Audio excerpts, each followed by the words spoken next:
Hello everybody, welcome to the final installation of my three-part series, Hobonichi, to buy or not to buy, that is the question. In this series, I talk about three things that I think that you should consider when deciding whether to get a Hobonichi. So, in the first video, I talked about paper requirements, specifically about Tomoe River paper. The second, I talked about the layout and grid size requirements. And these two videos, I'm going to put the links to them in the description box below. So if you've not checked them out, please check them out. It will be great. All right, this video we are going to talk about the extra stuff that other planners have that the Hobonichi does not have. These are not deal breakers for me, but they may be for you. So let's get started. Now, one of these extra stuff is the dedicated pages to things like project planning, guided monthly or weekly reflection, things like that. So for project planning, I've seen those pages in the Get to Work book, and for monthly and weekly reviews, I've seen them in, for example, the Panda Planner as well as the Passion Planner. So for me, that's not a deal breaker because, well, it doesn't matter. I can just make my own, right? So I am going to show you my project planning spread on my project planning page, as well as my reflection page. I call it my review page. So let me show you what I mean by that. All right. So this is my project planning page. This is because I'm a researcher, there are many steps when we do research. So I lay out the steps here, and then I lay out the timeline here. So this is a Gantt chart, and I basically track my progress through these boxes right here. I will have a video on how I use my bullet journal collections, or like the daily pages in the Hobonichi, sometime maybe next month. So please keep a lookout for that. So this is one of my project planning page. I also want to show you my weekly review page. So I don't really like the questions that are being asked in some of those planners because I don't think that those questions are suitable for me. So I have come up with my own set of questions. Excuse me. For example, I will ask what are the wins for this week, what is still in progress, what helped my productivity, what hindered my productivity, and what I can do about the hindrances. These questions have been quite consistent since last year when I started doing this review. I used to do weekly reviews in my previous bullet journal, and I've just brought the practice forward into the Hobonichi. So these are the ways that you can get around the issue of not having those dedicated pages. So for me, it's not a deal breaker basically, but it might be a deal breaker for you. So that's something to think about.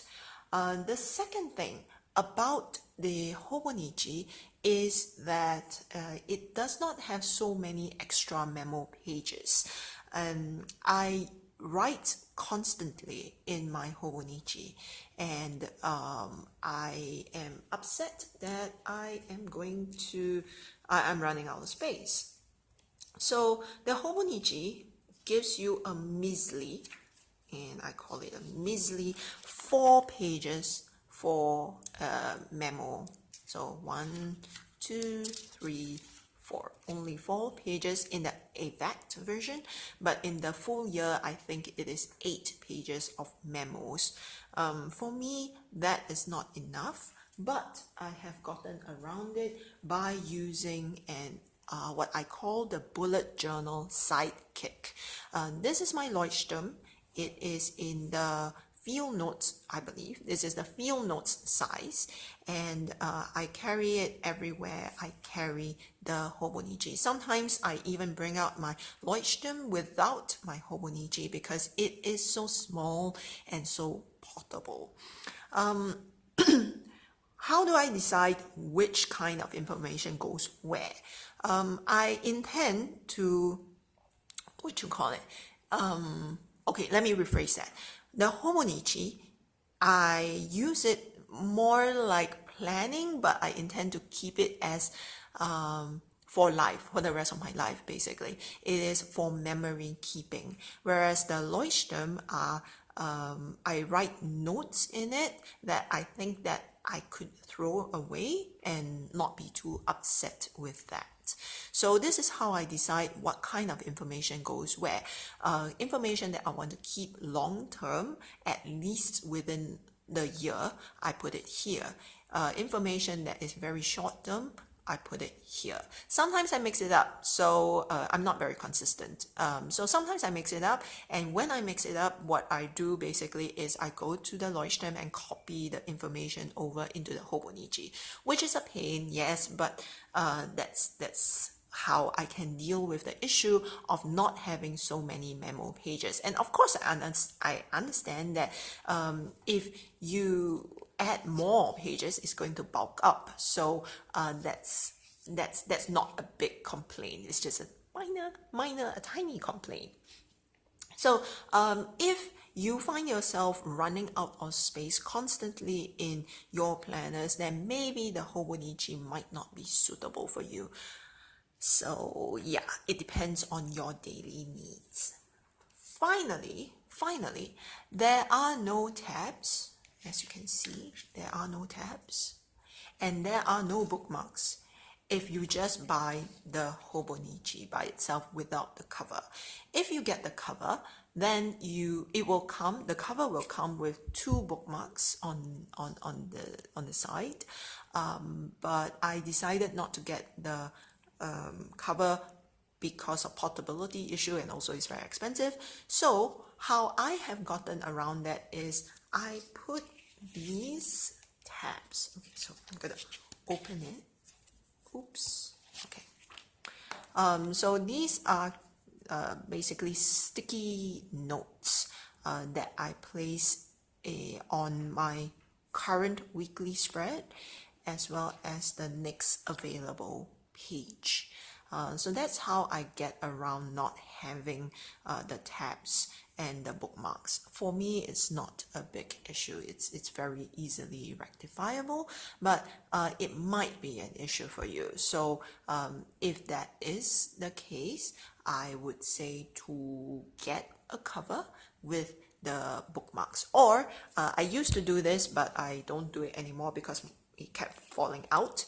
I stuck a string right here with duct tape, and then the string would be used as a bookmark. But I kept pulling it off, or it kept getting caught in stuff, and yeah, eventually I decided to go with this sticky notes system instead. So this concludes my 3-part series. Thank you so much for watching. I hope this has been informative for you. If it has not been informative, please let me know also in the comments below, so that I know how I can improve my channel to serve your needs, basically. Alright, thank you. Till next time, take care. Bye bye.